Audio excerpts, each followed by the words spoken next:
이재명 더불어민주당 대표가 위증교사 사건 1심에서 무죄를 선고받았습니다. 이 대표의 사법 리스크는 새로운 국면으로 접어들게 됐습니다. 네, 이 내용을 포함한 남은 재판과 관련해 김한규 변호사와 이야기 나눠보겠습니다. 안녕하세요. 어서 오십시오. 안녕하세요. 네, 이번 사건 좀 거슬러 올라가 보면 2002년입니다. 일명 검사 사칭 사건에서 시작된 허위사실 공포 혐의에서 좀 시작이 됐고 이 재판에서 무죄를 확정받았는데 검찰은 핵심 증인이었던 고 김병량 전 성남시장의 수행비서 김진성 씨에게 이 대표가 위증을 요구했다라고 얘기를 했어요.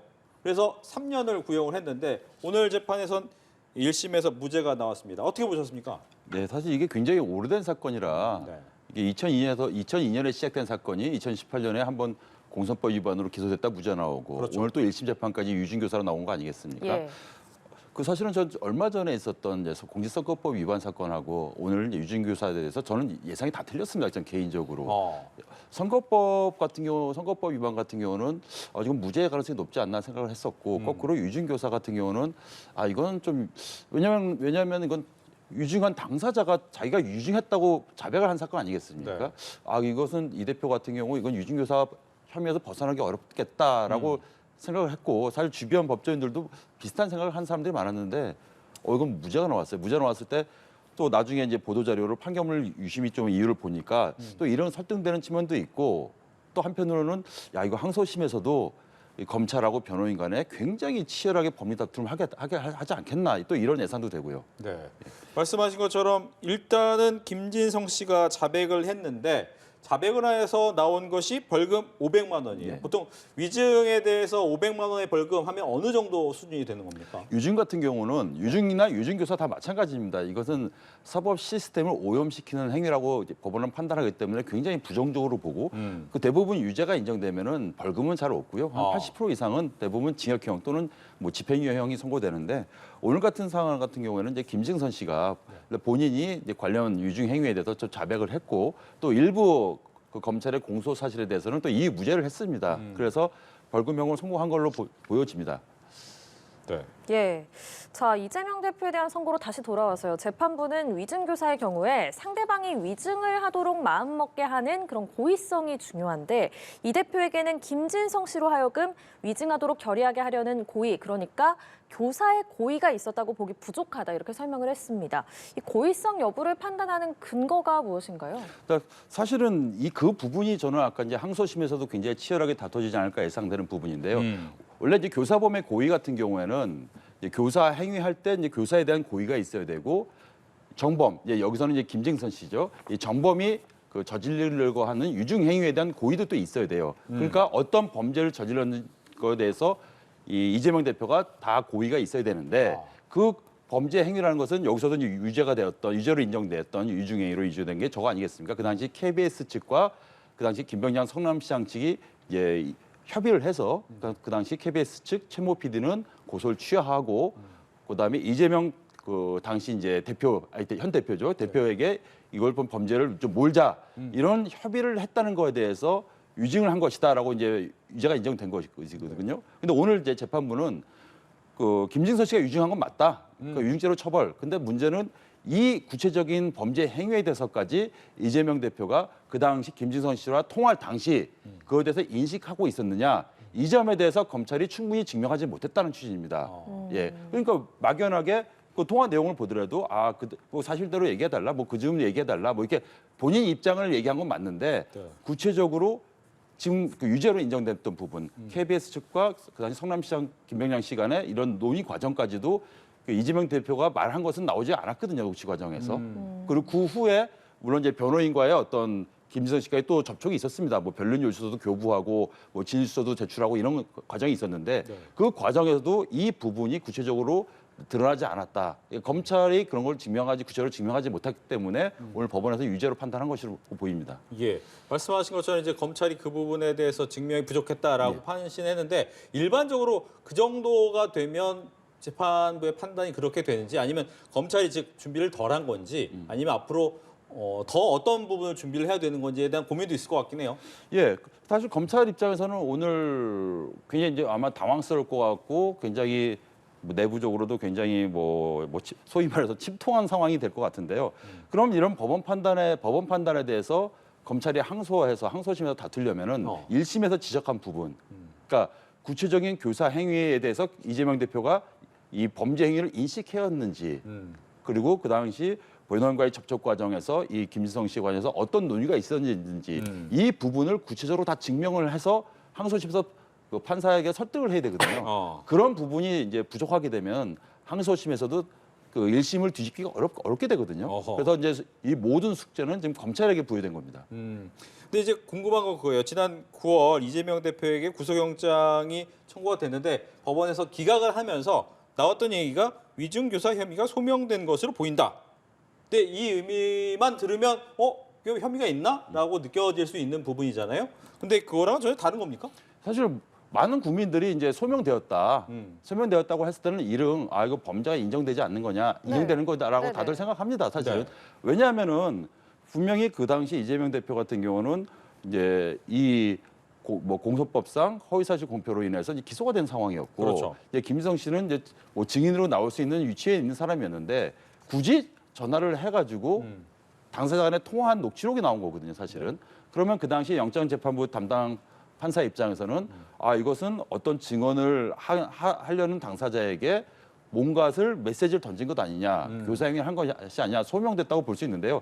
근데 사실은 영장 단계에서는 소명이고 이제 법원에서 유죄로 인정되려면은 소명보다 훨씬 더 두터운 증명을 해야 됩니다, 검사가. 그러니까 통상적으로 이렇게 표현을 하는데요. 그러니까 의심이 여지가 없을 정도로 증명이 됩니다, 유죄가. 소명은 좀 가벼운 증명만 하면 되는데 유죄는 더 무거운 증명이 돼야 되기 때문에 사실은 이런 경우는 종종 있습니다. 예를 들면 몇 년 전에도 굉장히 유명한 사건이었죠. 검언유착 사건이라고 가지고 이모 기자가 구속된 사안이 있었는데 그 당시에도 법원은 영장 단계에서 소명이 됐다 해서 구속을 시켰습니다, 그 기자를. 근데 법원에서는 1심, 2심, 3심 다 무죄가 나왔어요. 그렇죠. 그래서 그 차이가 있습니다, 소명과 증명은 아무래도. 그런 사례가 또 있었군요. 예. 또 시청자분들이 의아해하실 수도 있는 부분이 위증을 했다고 하는 김진성 씨에게는 일부 유죄로 판단이 돼서 벌금 500만 원이 선고됐는데 위증 교사 혐의를 받는 이재명 대표에 대해서는 무죄가 선고된 부분, 이 부분을 좀 의아해하실 수 있을 것 같거든요. 이런 사례도 예전에 있었습니까? 흔치 않습니다, 사실은. 왜냐하면은 그러니까 교사 행위를 꼭 이걸 여기서 유증이라는 것을 머릿속에 지우고, 예를 들면 흔히 교사라고 할 때는 살인 교사라든가 이런 폭행 교사 이런 게 많지 않습니까? 어떤 교사 행위를 할 때 교사 당한 사람이 나는 사실은 누가 지시를 해가지고 이런 범죄를 저질렀습니다, 잘못했습니다 하고 자백한 케이스거든요. 그런 경우지 않습니까? 그렇게 되면은 사실은 수사기관이라든가 법원 입장에서는 이 범죄를 유죄로 증명하기가 한결 쉬워요. 왜냐하면은 당사자가 나는 교사란 건 그겁니다. 내가 이 범죄를 저질 생각이 없었는데 누군가가 이것을 교사해서 이 범죄를 저질렀다는 거거든요, 사실은. 자백을 했어요. 그런데 여기서는 이례적으로 그것을 이제 시킨 사람 내지는 요거에 대해서 연결고리가 좀 부족하다. 연결고리가 부족하다는 것은 뭐냐면 사실은 교사 행위, 더 나아가서 이재명 대표가 이 현재 유증한 발언 증언에 대해서 구체적으로 여기서는 법률 용어로 고의라고 하는데요. 고의의 부분에 대해서 검찰이 충분하게 유죄로 선고할 정도로 증명하지 못했다는 취지거든요. 그래서 아까도 말씀드렸듯이 이 부분이 검찰의 숙제고, 그래서 이 부분에 대해서는 항소심에서 가장 치열하게 다퉈질 쟁점이 아닌가 생각됩니다. 네. 앞서 얘기하던 것 중에 이제 재판부가 김진성 씨에게 검사 사칭 사건 당시 이재명 대표가 처했던 상황 및 그 상황에 대한 이재명 대표 자신의 의문에 대해 설명하거나 변론 요지서를 제공하게 한 것이 상식에 반하지 않는다. 즉 공직선거법 위반 사건의 피고인으로서 행사할 수 있는 방어권의 정도를 보기 어렵다라고 했는데 이건 어떤 얘기입니까? 이 거의 경계선에 있다고 저는 느껴집니다. 경계선. 경계선이라는 것은 이제 피고인들의 방어권 보장 행위가 될 수도 있고요. 네. 조금만 넘어가면은 사실은 유증 교사로 볼 수 여지도 충분히 있거든요. 즉 나한테 유리하게 얘기해줘라는 것이 어떻게 보면 나를 위한 방어이기도 하지만 위증을 교사할 수도 있다. 맞습니다. 네. 왜냐하면 통상적으로 이게 형사재판 같은 경우 피소인 입장에서는 재판에 나올 증인이 가급적 나한테 유리하게 증언해 주기를 원하고 있거든요. 그렇죠. 근데 그 유리한 증언이라는 것은 실제로 진실, 그리고 더 나아가서 이 증인이 자신이 기억하고 있는 사실을 증언하는 것이 올바른 사법 시스템의 작용 아니겠습니까? 근데 대부분의 피고인은 그래도 마음속으로는 기억도 기억이겠지만 내게 나한테 좀 더 유리한 증언. 증언을 그 차원에서 이제 변호인 통해 가지고 이제 변론요지서라든가 내지는 그 김지성 씨는 뭐 진술서까지 제출한 걸로 알고 있는데요. 그 변론요지서가 오가는 과정에서 과연 오늘 유죄로 증언되었던 부분, 아까 말씀드렸던 KBS 측과 성남시장 측 간의 어떤 이런 협의 과정, 이 부분이 충분히 여기에 담겨지냐 않느냐도 쟁점이 됐는데 네. 아마 재판부에서는 이 자세한 내용까지는 여기에 포함되지 않은 것을 보지 않은가 이렇게 생각이 듭니다. 만약에 여기 변론요지서에 그런 부분이 자세히 기재되어 있고 그러면 이렇게 되면 사실 묵시적으로라도 김진선 씨에게 이렇게 유증해달라고 그 교사항으로 보일 여지도 있거든요. 사실 이 부분도 사실은 재판부가 방어권 보장이라고 봤을 때는 이 경계선상에서 이거는 방어권 쪽에 가깝다라고 판단한 것으로 보입니다. 네, 이 위증교사 사건과 관련한 1심 선고는 무죄로 나왔는데 항소심에서는 이게 뒤집힐 가능성 있을까요? 어느 정도로 보십니까? 뭐 뒤집힌다고 단언하기는 좀 어렵고요. 이 부분은 얼마 전에 이제 유죄 판결이 선고됐던 선거법 위반과 못지않게 항소심에서 오늘 재판도 그렇고 굉장히 그 치열한 법리 다툼이 예상된다. 좀 아까 부끄럽지만은 좀 제 예상이 틀렸다고 하지 않았습니까? 사실 이 예상이 틀린 거는 뭐 저뿐만 아니라 좀 많은 법조인도 예상이 다 틀렸던 것 같은데 네. 그 유무죄가 서로 바꾸게 다르게 예상을 했었어요. 그래서 항소심에서 굉장히 법리 다툼은 치열해질 것 같긴 한데 이제 다만 여기는 더 이상 뭐 증인이 뭐 새로운 증거 신청이라든가 증인 신청이 많이 나올 사건은 아니에요. 그래서 뭐 늦어도 내년 뭐 하반기 정도 늦어도 내년 하반기 정도 이전에는 그 항소심에서 판단이 나오지 않을까 생각은 듭니다. 그러면 최종 판결 대법원까지 만약에 간다고 하면 대법원의 최종 판결은 언제쯤으로 예상하세요? 이건 2026년에 나오겠죠. 나온다고 생각합니다. 2026년에 2026년에는. 2026년. 예. 대선 직전이겠죠. 예. 네. 앞서서 이제 공직선거법 위반 같은 경우에도 검찰도 뭐 이재명 대표도 모두 다 제기를 했잖아요. 이번에 역시도 이 사건 역시도 양측 모두 아니요, 이재명 대표 입장에서는 무죄 나왔으니까 안 하고 예. 검찰 쪽에서만 하겠군요. 예. 검찰에서 이렇게 일단은 항소를 하면서 여기에 대한 준비는 또 상당히 많이 해야 되겠죠.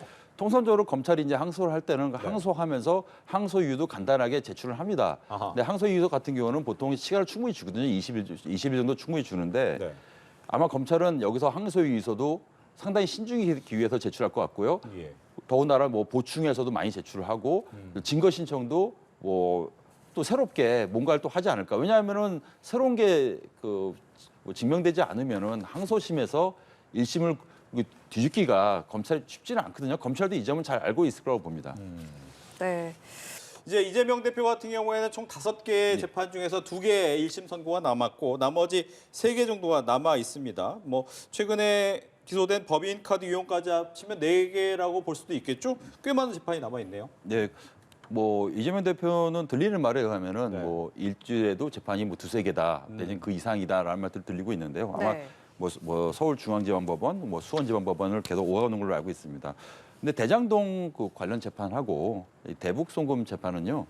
1심만 뭐 들리는 말에 의하면 뭐 1심 재판이 끝나려면은 네.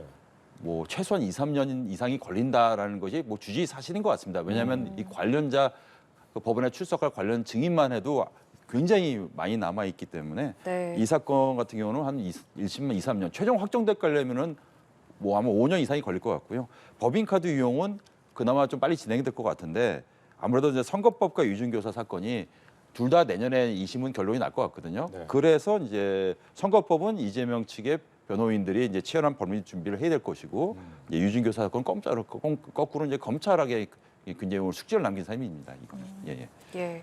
그리고 오는 29일에는요 수원고법에서 쌍방울 불법 대북 송금 사건으로 기소된 이화연 전 경기부지사 항소심 선고도 예정이 돼 있습니다. 앞서 1심에서는 이화영 전 부지사가 징역 9년 6개월을 선고받았는데 이 내용도 설명해 주시죠. 네, 이화영 부지사 같은 경우는 이거는 이제 1심 재판부가 굉장히 죄질을 나쁘게 본 겁니다. 왜냐하면은 이게 알려지기로는 뭐 쌍방울 대북 송금, 그러니까 외국환 관리법 위반으로만 지금 알려졌는데 사실은 그 수억에 해당되는 그 뇌물을 받은 뇌물도 받았고요.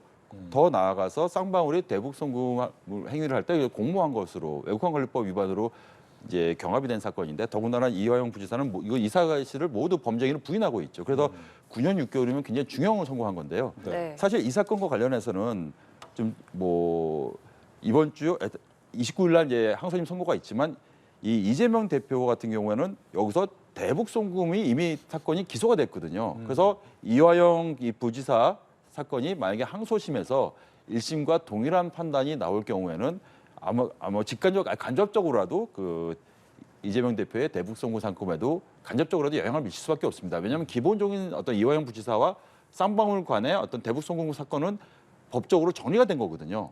거기서 과연 이재명 대표가 관여가 돼 있는지 공모가 됐는지 이 부분만 증명하면 되는 거기 때문에 네.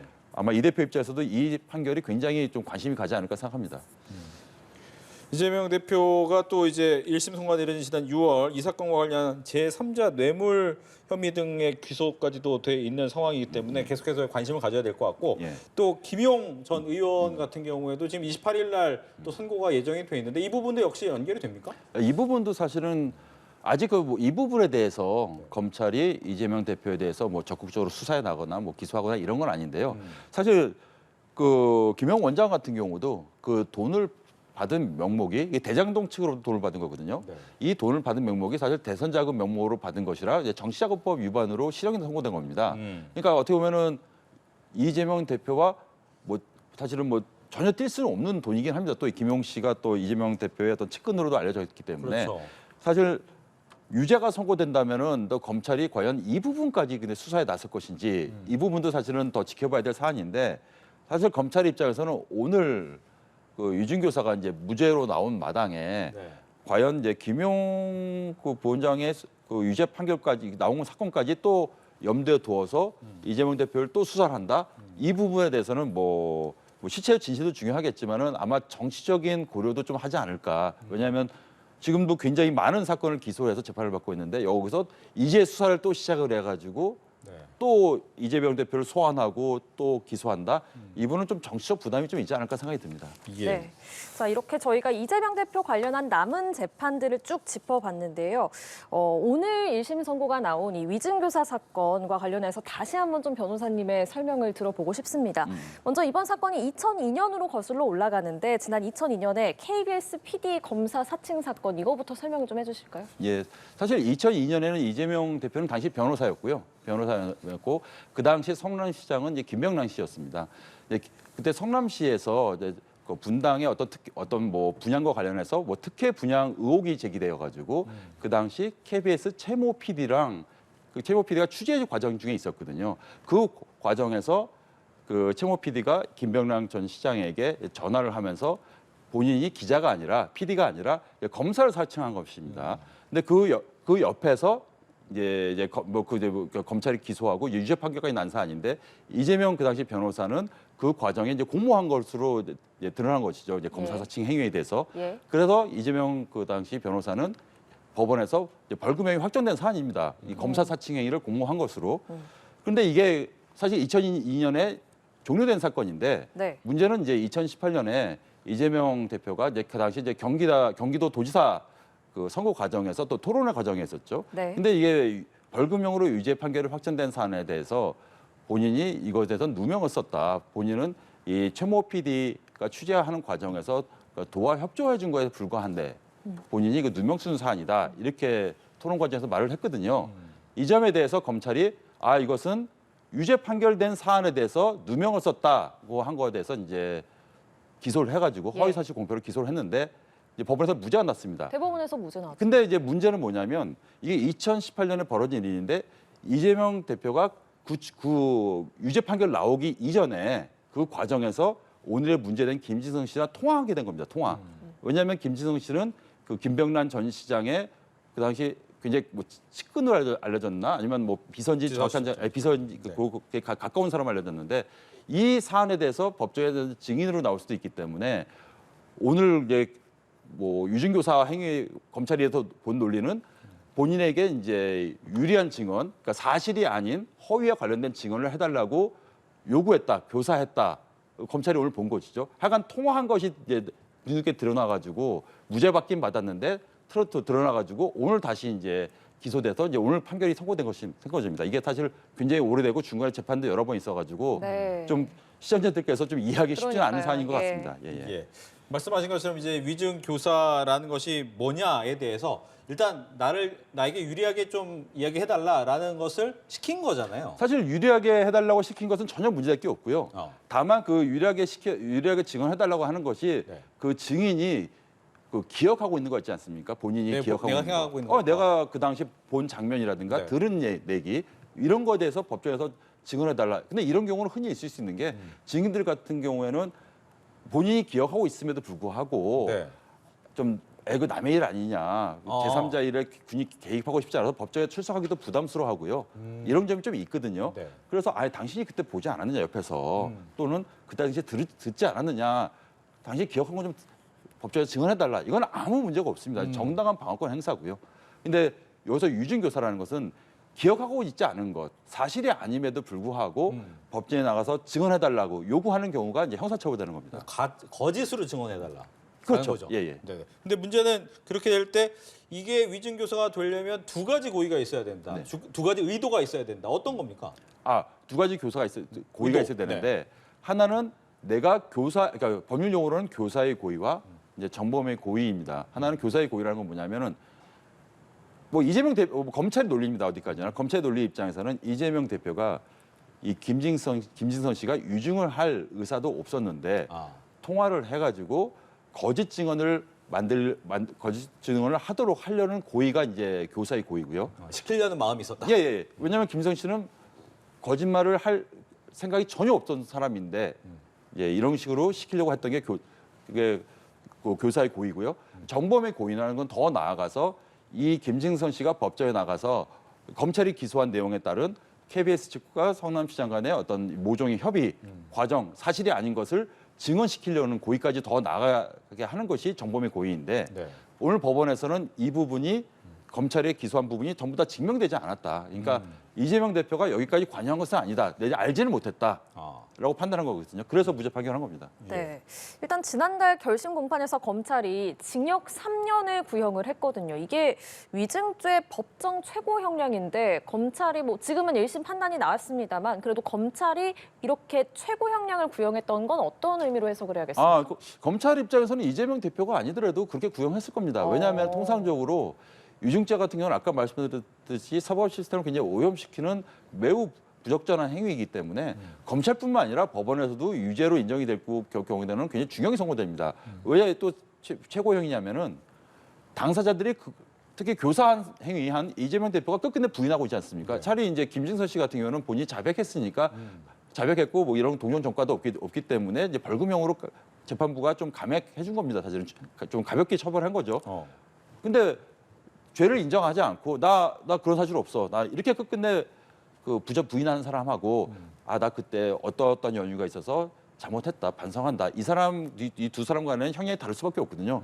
그래서 이제 이재명 대표 같은 경우는 그 공소 사실에 대해서 전면적으로 부인하고 다투고 있는 입장이기 때문에 그 구형하는 건 당연하고 또 만일에 검찰이 오늘 공소 사실을 충분히 증거로서 증명을 했다면 오늘 굉장히 좀 무거운 형이 선고될 가능성도 있었거든요. 그럼 네. 원래도 위증교사 혐의를 받는 피고인에 대해서는 검찰이 징역 3년의 구형을 보통 하는 거죠? 3년까지는 아니더라도 그렇죠. 3년은 좀 무거운 형이라는 것이 또 일반적입니다. 예. 그렇다면 이제 말씀하신 것처럼 위증 교사에 대해서 좀 고의성을 인정하는 게 쉽진 않아 보이긴 하지만 지난번 구속영장 청구할 때 위증 교사 혐의가 소명됐다라고 얘기를 했기 때문에 일반인들 입장에서는 그러면 어떤 혐의가 어느 정도 나온 거 아니야? 라고 생각했단 말이죠. 그런데 위증 교사의 의도를 볼 수 없었다라고 하는 걸 보면 잘 모르겠다. 무슨 얘기냐라고 할 것 같습니다. 이거는 굉장히 저도 좀 굉장히 좀 이례적입니다.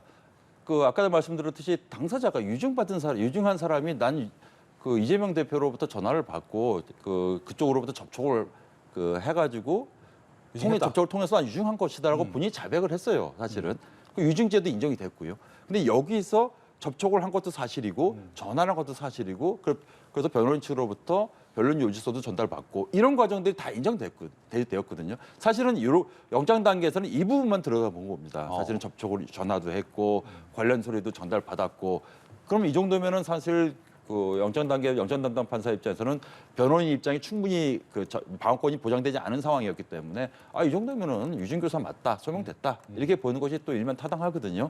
근데 이제 재판 과정에서 이제 뭐 변호인 쪽에 뭐 변론 방어권 행사의 어떤 저도 개인적인 추측인데 그러면은 그 아무리 당사자가 이제 유증한 건 맞는데 이 유증하는 과정에서 유증죄로 인정된 어떤 증언들에 대해서 이재명 대표가 구체적으로 관여를 한 것 맞느냐 내지는 그런 발언한 증언한 것에 대해서 이재명 대표가 구체적으로 뭐 지시했다든가 아니면은 뭐 알고 했다든가 이런 부분이 증명이 안 된 거죠. 이런 부분이 그냥 뭐 이렇게 우회적으로 좀 유리하게 좀 이렇게 본인한테 유리하게 내지는 좀 이렇게 알 수 있도록 증언해달라. 여기까지는 방어권 보장 아니냐라는 것이 재판부의 판단인 것 같습니다. 네. 자, 실제로 최근 6년간 유죄가 확정된 위증교사 사범 195명 중에 실형이나 징역형 집행유예가 선고된 사례가 전체 94.8%에 달했습니다. 벌금형 선고 비율은 6.2%에 그친다고 하는데요. 실제로 법원이 정말 이렇게 위증교사 혐의에 대해서 엄중한 판단을 내린다는 걸 알 수가 있는데 그럼에도 불구하고 오늘 이재명 대표는 1심에서 이렇게 무죄를 선고받은 가장 핵심적인 이유는 뭐라고 볼 수 있을까요? 개인적으로는 오늘 인정된 김지성 씨의 증언 중에서 사실 무죄로 인정된 증언도 여러 가지 있었거든요. 그래서 어떤 부분은 이제 유죄로 인정되고 어떤 부분은 무죄로 인정되었는데 판단되었는데 그 유죄로 인정된 부분에 대해서 그러니까 KBS 측과 성남시장 간의 그 협의 과정이 이재명 대표가 통화 과정이라든가 아니면 뭐 변호인의 어떤 변론료에서 전달이라든가 뭐 증인 신문 조서 작성 과정에서 김진성 씨 이 전달하는 과정에서 이 내용이 좀 빠진 것 같아요. 제가 봤을 때는 이 내용이 좀 빠졌기 때문에 재판부 입장에서는 고민할 수밖에 없죠. 왜냐하면은 더군다나 검찰 입장에서는 최고형을 구형한 상황에서 이것을 법원 입장에서 이제 유죄로 인정되면은 이거 집행유예가 나올 수가 없는 사안입니다. 사실은 제 생각에는 그게 공정하죠. 사실은 왜냐하면 일반 국민들 같은 경우도 80~90%가 다 실형인데. 뭐 이재명 대표에게 갑자기 여기서 뭐 벌금 또는 뭐 집행유예를 하게 되면은 뭐 봐주기 판결밖에 안 되는 거거든요. 그 재판부 입장에서는 더 검찰의 입장에서 증거가 충분히 증명이 되었는지에 대해서 들여다볼 과정이고요. 그 과정에서 고의가 없었다. 이재명 대표는 몰랐다는 거죠. 그런 부분에서 이 증언한 부분에 유죄로 인정된 부분에 대해서 그럼 검찰이 니들이 충분히 증명을 했느냐? 증명을 못했다는 겁니다. 검찰이. 그러면 여기서 이재명 대표뿐만 아니라 사실은 일반 어떤 시민이라도 무죄가 선고되는 게 맞고요. 그래서 검찰에는 2심에서 이 판사가 1심에서 지적한 부분에 대해서 과연 얼마나 더 충실하게 증명할 수 있는지 더 추가 증거로서 그래서 이제 검찰의 과제 아주 무거운 과제가 남았다고 봅니다. 예. 보통 이제 이 방어권이라는 걸 보장을 당연히 해줘야 되지만 이 방어권과 위증교사는 종이 한 장 차이 정도밖에 안 나는 것 같은데 어떻게 구별합니까? 사실은 이게 되게 어려운 부분입니다. 저도 뭐 변론 과정에서 사실 재판 과정에서 나오는 증인들 과정에서 충분히 증인신문 작성 과정에서 서로 논의하는 과정은 충분히 있습니다. 그래서 예를 들면은 이거 그 당시에 이제 본 사실이 있습니까? 만약에 봤다 그러면 구체적으로 메모를 합니다. 메모를 남겨가지고 뭐 예를 들면 몇 년도에 어디에서 무엇을 봤다 또는 무엇을 들었다는 걸 메모를 해서 증인신문상을 작성을 하고요. 그걸 당사자한테 확인합니다. 이거 맞습니까? 봤다. 이거는 좀 애매모호합니다. 그럼 애매모호한 것은 또 수정을 하고요. 아니면 빼거나 이런 과정은 당연히 방어권 행사거든요. 이건 너무 정당한 변론권 행사고 피고인 입장에서. 그런데 여기서 한 걸음만 더 나가면 예를 들면 그 당시 보지 못했는데요. 내지는 듣지 못했는데요. 라고 증인이 얘기했음에도 불구하고 그게 아니라 이거 뭐 예를 들면은 오늘 같은 경우 유증한 그때 KBS랑 그 성남시장 간에 이런 협의한 거 아닌가요? 한번 다시 한번 해보세요. 한번 기억하실 것 같은데 계속 이렇게 종용하거나 그래서 그렇게 해서 만약에 변론유서 작성되고 신문 작성이 나왔다. 이런 것이 법정에서 현출됐다고 하면 이건 유증교사죠, 사실은. 네. 근데 이 부분까지 과연 검찰이 증명했느냐에 대해서 법원은 그렇게 보지 않았다는 거죠. 예. 알겠습니다. 뭐 지금 여러 가지 재판이 남아 있는데 가장 궁금한 건 겁니다. 지금 앞서서의 공직선거법도 있고 이번에 위증교사도 있었고 1심이기 때문에 2심도 남아 있고 최종심까지 남아 있는데 이 사이에 바뀔 가능성은 어느 정도 있는지 이런 거에 대한 궁금증도 있습니다. 오늘 유증교사만 놓고 보면 일반적으로 1심에서 형사사건 같은 경우 이제 무죄로 나온 사건이 항소심에서 유죄로 바뀌는 경우가 종종 있긴 하는데 아무리 통계는 정확히 모릅니다만은 대부분이 1심, 2심이 유지되는 경우가 굉장히 많습니다. 왜냐하면은 이게 굉장히 뭐 이게 금방 끝난 사건도 아니고 또 이거 재판부에서도 굉장히 좀 또 정치적으로 민감한 사건이기 때문에 이 증거 검토를 되게 열심히 했을 거거든요.